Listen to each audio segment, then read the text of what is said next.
Welcome back everyone. In this video I'm going to show you how to smoke pork ribs in the Weber kettle using the snake method. Alright, we're going to get started by setting this snake up. So we'll take this lid off, we will remove our cooking grate, we're not going to need our charcoal baskets, so we'll take them out, and then we want to start laying some briquettes down. So we just want to lay down a row of 2 on this bottom layer. Want to be stacking them up like dominoes so they're all touching, and we want to be using briquettes because they're all the same size and shape, so they're going to burn nice and even. You can't really use charcoal for this, as lump charcoal varies in size too much, but basically we want to continue this around about 3/4 of the way around our charcoal grate. And if you're worried about how long your snake's going to last, just make it longer than you think you're going to need, and then if you've got any briquettes left over at the end of the cook, you can always just shut your vents down, kill the fire, and use whatever's left over for next time. Right, now I'm happy with that bottom layer. I'm going to start on this top layer. I'm going to do another row of 2 on top, but if I was using larger briquettes, I'd just do a single row through the middle like so. But like I said, because these ones are smaller, I've used them countless times, I know I'm going to need a row of 2 on top. And this snake method setup is a great method if you want to get 8 to 12 hours burn time without needing any fancy accessories. And if you're a beginner getting into barbecue, I definitely recommend starting on a Weber kettle.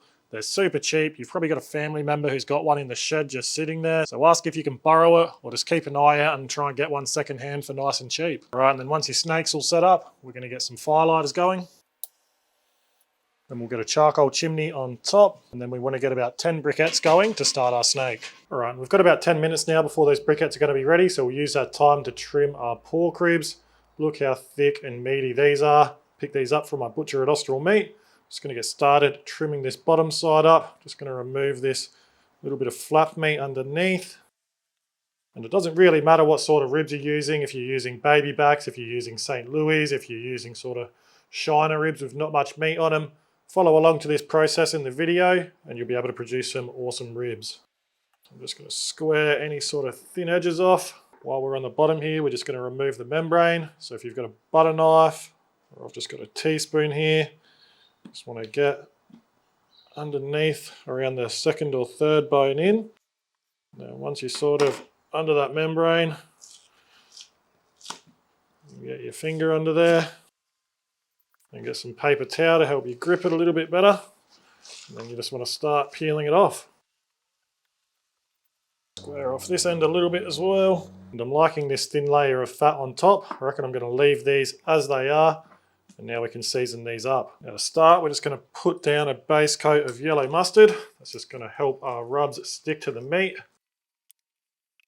And then if you've got a favourite pork rub, go ahead and use that. But I'm going to be using a combination of my honey soy slammer and steak shooter. We're going to go down with some honey soy slammer first and then top it off with steak shooter. Or if you've got another favourite rub for pork, feel free to use that. Or alternatively, salt and pepper pork ribs are extremely tasty as well. Alright, and these ribs are ready to go. Let's check on these briquettes. Alright, so our briquettes are nice and ashed over. They're ready. They can go in at the start of the snake where the briquettes are falling into each other. You just want to stack them up at the start of the snake. And then we'll get some smoking wood ready. I've got a beautiful chunk of pecan I'll place around here on the snake. And then I've got a nice little chunk of nectarine, which I'll save for when we get our pork ribs on. So I'll get a little drip tray in there, which we can also use as a water pan if our temperatures get away from us. And then I'll get this cooking grate back on.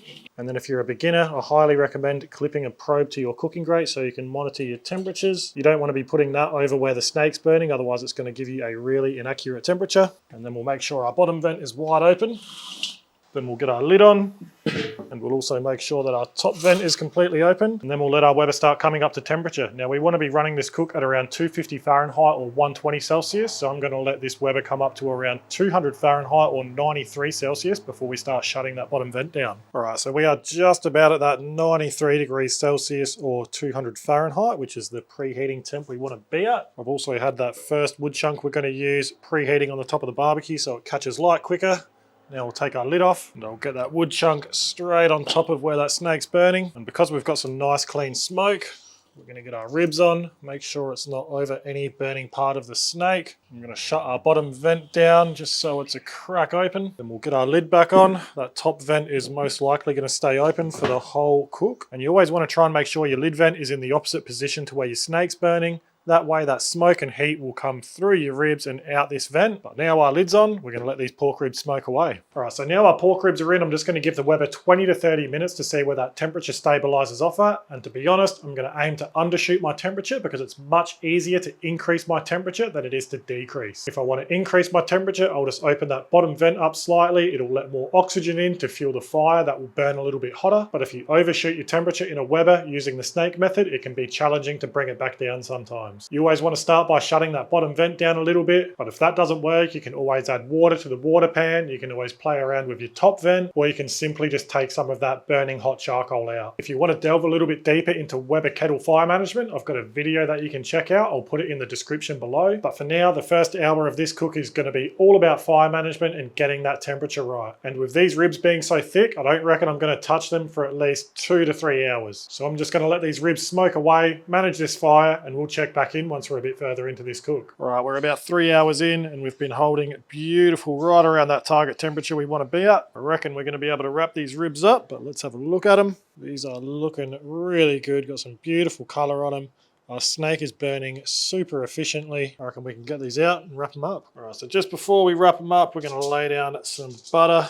I've got 2 sheets of foil here. And then on top of that, I'm just going to lay down some of my whiskey jalapeno barbecue sauce.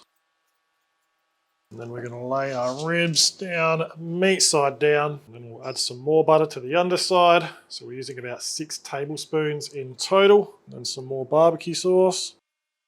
And then we'll wrap them up nice and tight. And we'll get them back in the Weber. So no matter how thick my ribs are or what type of ribs they are, when it comes to pork ribs, I always smoke until I'm happy with the colour and then wrap them until they're tender. It's as simple as that. If you've heard about the 3-2-1 method, forget about it. It will work sometimes, but if you've got a rack of ribs that thick and a rack of ribs that thick, you're going to get 2 completely different results. And another thing with the snake method, I get comments quite often about how the snake method will let off dirty smoke.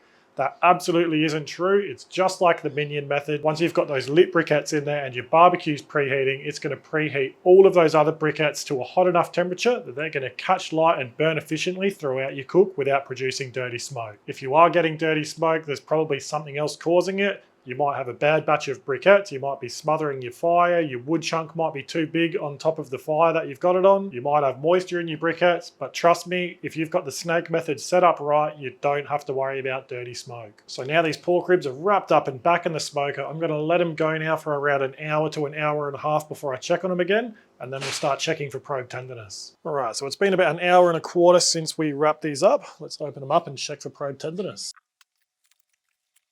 Alright, these have still got a bit of a way to go. They're at about 175 Fahrenheit or 80-ish degrees Celsius.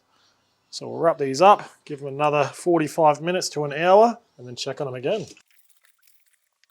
Alright, it's been just over an hour since we last checked in, so these ribs have been wrapped up for about 2.5 hours now. I reckon these should be just about ready, if not ready right now. So what we'll do, let's give them another probe. You can see some good drawback on these bones now. They're feeling much more tender, and they're pretty much right around where I want them to be, probing nice around that 205 Fahrenheit or 96 degrees Celsius internal mark.